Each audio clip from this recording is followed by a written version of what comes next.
Is it working? Hi, everybody. Thanks for having me. It's really an honor to be here.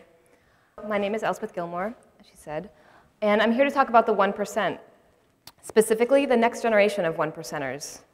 That's my generation. And I'm here to talk about our role in social change and reimagining it. A little bit about my childhood. I grew up in a wealthy family in Greenwich Village. I went to private school. I spent weekends at my family's country house. A not atypical rich kid growing up in Manhattan. Okay, so fast forward. This is me last September at Occupy Wall Street. My sign says, I inherited money at 21. I've had health and dental insurance all my life.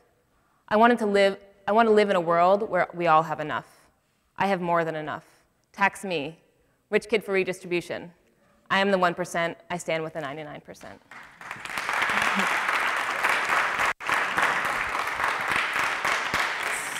So how did I get to be holding that sign at Occupy Wall Street? I was raised wealthy. I was also raised Quaker, with core tenets of nonviolence, simplicity, and the belief that there is that of God in every person, that everyone is of value.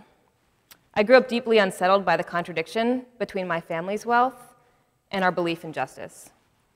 At 21, I went into an office building with my mother, my brother, my stepfather, and their financial advisor, and left with a trust fund.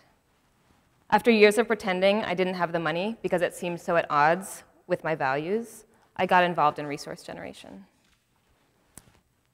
I'm now the executive director of Resource Generation. Resource Generation organizes people 18 to 35 with first or multi-generational wealth. We focus on leadership development and are figuring out what it means to work for the redistribution of wealth and power. We support leaders to build relationships in chapters across the country, to give money to organizations working for social change, and to engage our families in the process, and to run economic justice campaigns. To bring all that we have and all that we are to strengthen social justice movements. I came up through Resource Generation. I did a lot of personal work and skill building and went through all of our programs. So when Occupy came along, I was ready to hit the streets with other RG members and visibly be the 1% standing with the 99%. And it was still scary. So let's pause for a minute and take a look at the moment we're in today. There are a few factors I've been thinking a lot about. First, I think as you all know, there's a huge disparity in the distribution of wealth in the US. And notice we're talking about wealth, not income. Most people talk about income. And wealth or net worth is the total assets minus total debts for a household. So this is a graph of the US distribution of household net worth from 2007. There's a lot of numbers on this slide, but the thing I want to point out is that the red line shows the household net worth of the bottom 75% of households in the US. So you can see it only goes up to 75. And this includes the value of a house you own, or a car, which was pretty striking to me. So $370,000, if you factor in a house, isn't so much, and that's the top for the first 3/4 of people in this country. So wealth disparity is so extreme that we need a larger scale to look at the net worth of the top 25%. And that's really the main. If you get nothing else from this slide, that's the main thing to remember. So again, this is a lot of numbers, but if you look at where the 75% mark is on the bottom, this is the same scale as the last one. It's barely off the ground. And on the far right, you can see that the net worth skyrockets into the millions only at the very end, which is about for the top 5%. This is just another way of looking at the same information, but the main point is that the whole top of the graph, so that light green and the light blue, together is the 5%. So that's all of the wealth that the top 5% controls. And the green in the upper left-hand corner is the top 0.5%. And the yellow is the bottom 75% that we were looking at on the other graph. Yeah. So, and it's getting worse, even in my lifetime. The disparity is getting greater. And as we know, the wealth gap is magnified. So in fact, you couldn't really see it on the graph, but a quarter of all Americans have no assets or are in debt. And as we know, the wealth gap is magnified along racial lines. So that's all wealth disparity, and it's looking kind of bleak. So another factor is the unprecedented intergenerational transfer of wealth. So $43 trillion will be transferred to the next generation by 2052. So this is my generation, Gen X, and the generation before and after me. This is a crossroads. As young people, we can further the disparity or choose another path. So we're in this moment of extreme economic inequality, but people are responding all over the world. This is Arab Spring. There is response and revolution emerging on a global scale. You can't make moments like this happen. It's an opportunity for new narratives and ways of being to take hold. And we're responding in the US too. Occupy made terms like redistribution and wealth gap become commonplace in mainstream media and in households across the country. And that's pretty huge. And then Obama just got reelected. He's talking about debt reduction plan to cut spending and raise taxes on the nation's highest earners. Wealth disparity is part of the national conversation. Taxing the rich is a top presidential priority.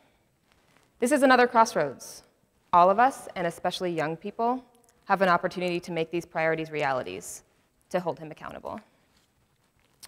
Okay, so what do we do in this moment given all of these factors? Where, and specifically, where does the 1% come in? The first thing I want to point out is that in resource generation, we think of ourselves as being part of the social justice movement, not outside. And in it, we have a unique location.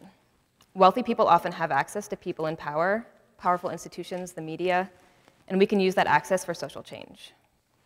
Right now, in this moment, taxing the rich and corporations is a concrete way to shift the wealth that is concentrated in the hands of a few into the collective pot. The 1% have a role to play. So you might have seen a lot of signs like this at Occupy, but what if you complement it with signs like this? Or what if it's a businessman who earned his wealth who's saying, tax me? Or a woman who was born into the 99%. And that's just the beginning of a strategic role the 1% can play. Some of the most radical things wealthy people can do are to personally redistribute their wealth as a manifestation of social change values, and then work to change systems, culture, and dominant narratives, deconstructing the idea that the accumulation of wealth is good for anyone. So why is it in my interest? Why is it in the interest of the 1%? All I have to do is think about people I'm close to who have debt, friends who are afraid to get sick because they don't have health insurance, and it's clear to me why it's in my interest to stand with the 99%. It's not in my interest to allow the disparities of wealth to keep growing.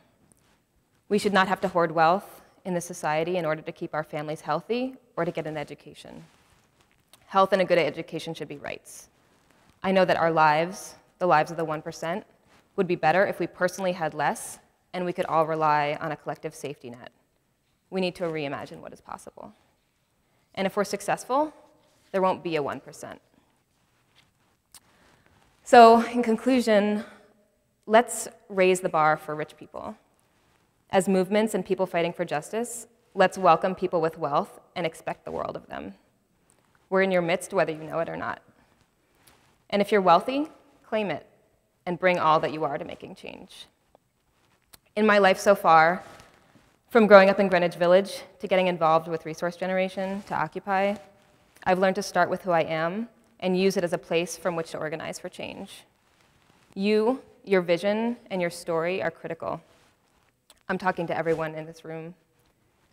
What is your vision of the world you want to live in, and what would it look like? Together, let's envision the world we want, and let's make it happen. This is a moment, and they don't happen every day. Thank you.